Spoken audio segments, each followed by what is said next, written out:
Kita lanjutkan Talk to iNews dan kami ajak Anda untuk melihat infografik yang dikumpulkan terkait dengan kejadian di Paris hari Jumat pekan lalu.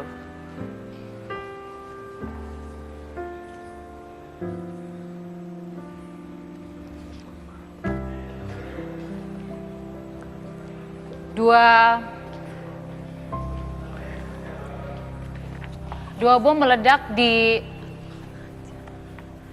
ini kita lihat pada tahun 2002 ini di Indonesia. Kemudian pada tahun 2003 di JW Marriott. Kemudian berikutnya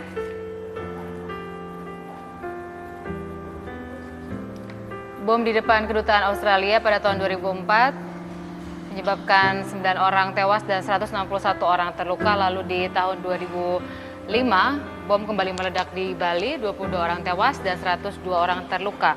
Lalu di tahun 2009 Hotel JW Marriott juga kembali dibom, 9 orang tewas, puluhan lain terluka. Dan terakhir bom bunuh diri terjadi di Cirebon pada 15 April 2010, 1 orang tewas yang merupakan pelaku dan melukai 25 orang. Jadi kami ralat itu bukan infografik yang terjadi di Paris, tapi yang terjadi di Indonesia.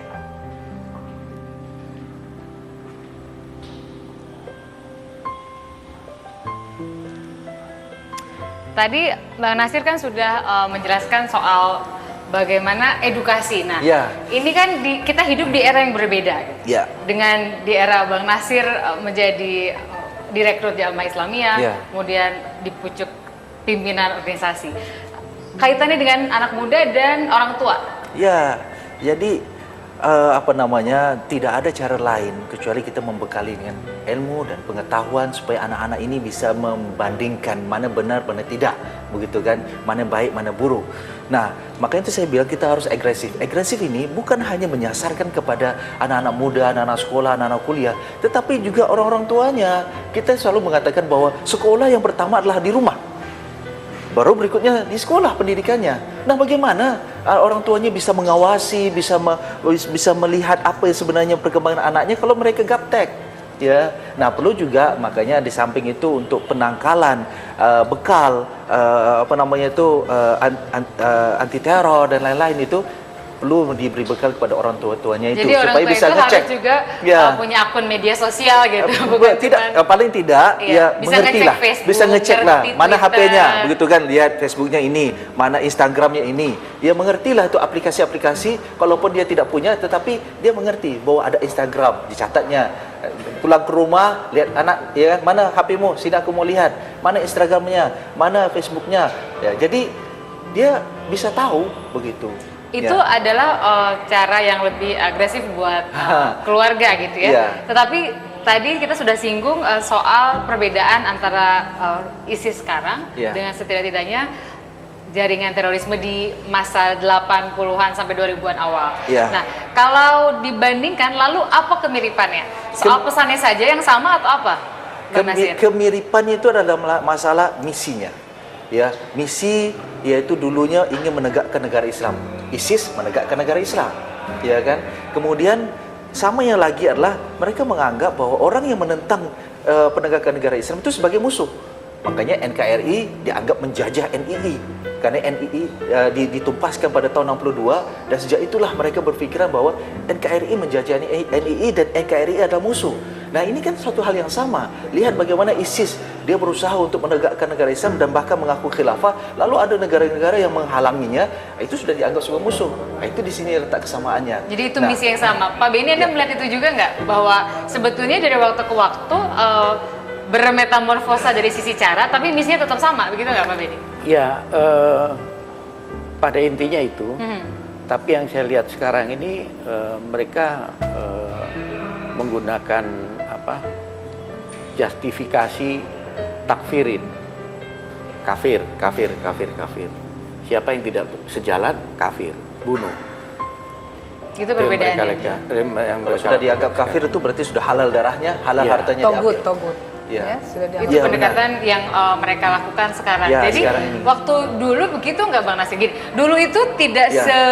semasif ISIS, lebih karena Ya. misinya berbeda atau karena memang persenjataan sama keuangan yang nggak memadai? Nah, NII dahulu itu berpikir cari momennya, itu NII. Kemudian ketika waktu JI berpikir bahwa kita perlu persiapkan. Jadi belum siap persiapan itu, Hambali sudah melakukan aksi bom gereja, bom Bali dan lain. Padahal itu belum siap. Gitu Itu lah. belum siap? Itu belum siap sebenarnya. Betul. Saya dengar karena saya pemeriksanya. Iya. Saya interrogatornya. Pak Benny pemeriksa Iya, ya? betul. Iya, jadi Betul. ketika Muklas, Iya. ketika Abu Rusdan, Iya. kita ajak bicara, mereka ngomong, kami sesungguhnya belum siap. Belum siap. Tapi betul. mereka takut Masih keburu belajar. tua. Artinya sudah punya rencana, tapi belum siap ya. Masih tahap belajar, ya. Kalau Masih tahap misalnya belajar. tidak ada bom Bali, tidak terungkap, wah semakin kuat lagi itu jemaah Islamnya. Ya beruntunglah ada peristiwa bom Bali itu akhirnya terungkap. Pak Bini dapat mengungkap semuanya. Nah, maka di sini Kalau ISIS ini kira-kira Iya. sudah direncanakan dan siap atau Nah, ada yang ISIS- gerasa gerusu juga ISIS dalam ini konteks Paris? adalah kesempatan mereka dengan konflik yang ada di Irak dahulu, kesempatan mereka juga invasi Amerika terhadap Saddam Hussein, dan ini membuat peluang mereka menjadi semakin besar, terus semakin berkembang begitu. Nah, sekarang orang-orang Indonesia yang masih punya keinginan sebuah negara Islam, mereka merasakan bahwa susah sekali kita ingin berjuang menegakkan negara Islam di Indonesia. Mengapa tidak bergabung saja ke Syria sana, ya kan? Itu yang mereka pikirkan. Jadi lebih Ya. baik di sini susah, Ya.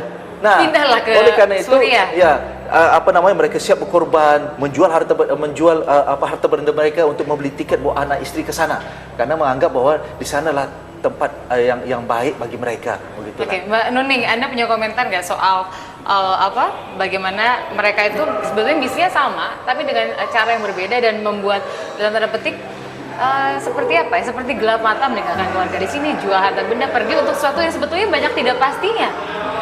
Iya, kalau tadi yang dijelaskan oleh Pak Nasir Abbas ini, sebenarnya kan di Indonesia itu aspiran dari ISIS itu sendiri kan sudah bisa ya, sudah banyak. Karena sebelumnya menurut sejarah ada Daulah Islamiyah, lalu kemudian ada NII, ada DI. Itu kan tentu suatu hal yang sangat mudah.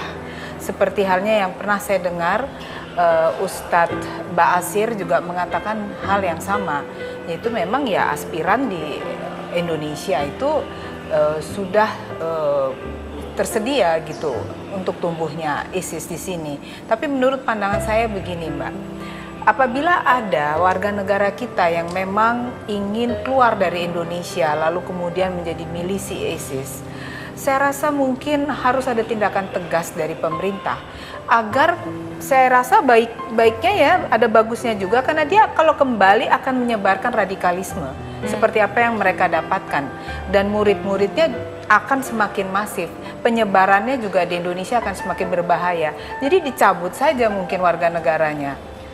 Keluarga negaranya cabut? Iya, keluarga negaraannya itu dicabut, mungkin ada pelarangan-pelarangan yang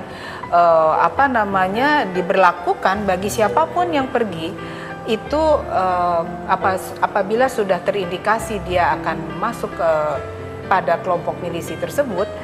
Saya rasa mungkin ada baiknya demikian supaya Kita tidak punya- memberikan penyebaran yang lebih luas Kita lagi. punya dukungan peraturan perundang-undangan nggak soal itu, Mbak Nuning? Atau justru akan jadi sebuah terobosan yang diusulkan? Perundang-undangan saya rasa itu belum, tetapi ada baiknya demikian.